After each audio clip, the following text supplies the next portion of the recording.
guys, good morning, good morning. Yan ang lagay ng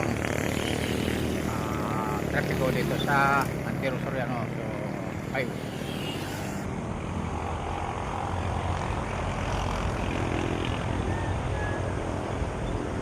Yan guys, ang halaman o damo dito sa malawak na Bakanting Lote dahil sa tag-init ngayon.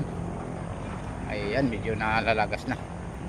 Yan yung mga pastulan ng ating mga kababayan. Napakalawak na pastulan ng kanilang mga alaga. Dito naman sa kabilang bahagi yan, farm. Ang ganda ng bunga ng mangga yan guys. So, silipin natin.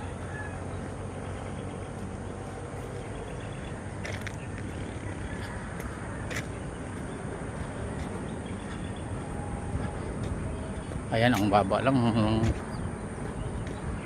Laki ng bunga ng mangga. Oh. Ayan, ang laki ng bungang mangga.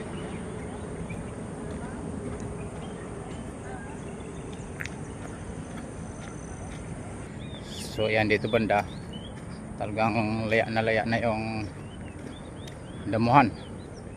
Ayan yung mga alaga ng ating mga kababayan, kahit ayang damo na ay kanila pa rin kinakain. So, ang dami nilang ano dyan, no? Dami pang compost. Yung maganda pang animal mature. Ayan. Dito naman sa bilang side, hinukay nila ng irigasyon o kanal. Yan, may mga tubig siya, linaw ng tubig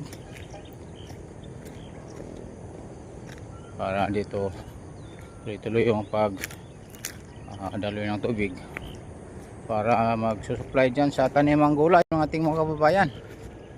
Yan, ang ganda nitong ano nito,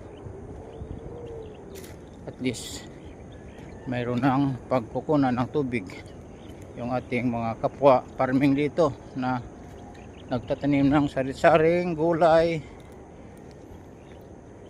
prutas. Ayan, ang ganda, haba hanggang doon. So yung taniman ng ating kababayan dyan, namulaklak na yung pipino.